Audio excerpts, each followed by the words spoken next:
Rice, chapati, paratha అన్నిట్లోకి కూడా ఎంతో టేస్టీగా ఉండే ఆలు కుర్మా, అది కూడా చాలా ఈజీగా ఇన్స్టెంట్గా ఎంతో టేస్టీగా ఎలా తయారు చేయాలో ఒకసారి వీడియోలో చూసేద్దాం.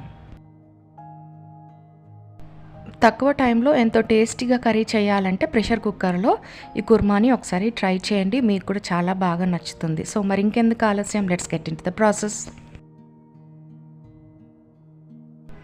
ముందుగా మనం గ్రేవీ కోసం మసాలా తయారు చేద్దాం. దానికోసం ఒక మిక్సీ జార్ తీసుకొని అందులో కొద్దిగా అల్లం, 3-4 గార్లిక్ క్లౌస్, అలాగే 2 ఆనియన్స్ని కట్ చేసుకొని ఇందులో వేసుకోండి. అలాగే ఒక 4 టమాటోస్ని కూడా కట్ చేసుకొని ఈ జార్లో వేసుకొని ఒక 10 దాకా కాజులు కూడా ఇందులో వేసుకొని తగినన్ని నీళ్ళు పోసుకొని మెత్తగా ఈ విధంగా చూపిస్తున్నట్టు విధంగా పేస్ట్ చేసుకొని పక్కన పెట్టుకోవాలి. ఇప్పుడు స్టవ్ ఆన్ చేసుకొని దీనిపైన ఒక ప్రెషర్ కుక్కర్ పెట్టుకోండి.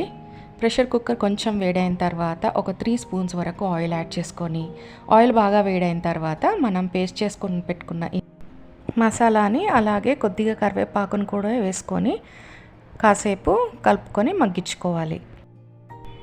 ఈ విధంగా మగ్గించుకుంటే మనకు ఆనియన్ అండ్ టమాటో పచ్చి వాసన పోయి గ్రేవీ చాలా టేస్టీగా వస్తుంది.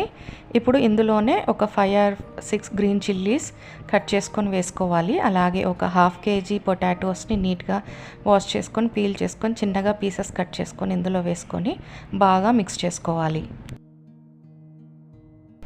ఈ మసాలా అంతా పొటాటో పీసెస్కి బాగా కలిసేటట్టుగా కలుపుకొని దీంట్లో రుచికి సరిపడా సాల్ట్, 1 స్పూన్ కారం, పసుపు, 1 spoon jeera powder, 1 spoon garam masala and 1 spoon dhania powder వేసుకొని బాగా మిక్స్ చేసుకోవాలి. వీటితో పాటు ఒక టేబుల్ స్పూన్ పెరుగు కూడా యాడ్ చేసుకొని బాగా మిక్స్ చేసుకొని కాసేపు మగ్గించుకున్న తర్వాత మన గ్రేవీకి సరిపడా వాటర్ యాడ్ చేసుకోవాలి. ఇప్పుడు ఇందులో నేను ఒక గ్లాస్ ఆఫ్ వాటర్ యాడ్ చేస్తున్నాను. మీకు ఇంకొంచెం గ్రేవీ లూజ్గా కావాలంటే ఇంకొంచెం వాటర్ యాడ్ చేసుకోవచ్చు. వాటర్ పోసి ఇంకొకసారి ఈ విధంగా కలుపుకొని మూత పెట్టుకొని విజిల్ పెట్టుకోవాలి. ఒక 2 విజిల్స్ వచ్చేంత వరకు మీడియం ఫ్లేమ్ పైన కుక్ చేసుకోవాలి.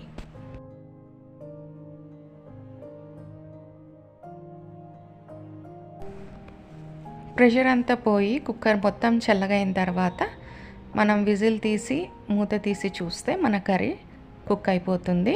ఒకసారి బాగా కలుపుకొని ఫైనల్గా కొద్దిగా కొత్తిమీర లేకపోతే కసూరి మేతితోటి గార్నిష్ చేసుకుంటే మన ఆలు కుర్మా అనేది రెడీ అయిపోతుంది. హోప్ ఈ వీడియో మీకు నచ్చింది అనుకుంటా. మరిన్ని అప్డేట్స్ కోసం నా ఛానల్ని సబ్స్క్రైబ్ చేసుకోండి.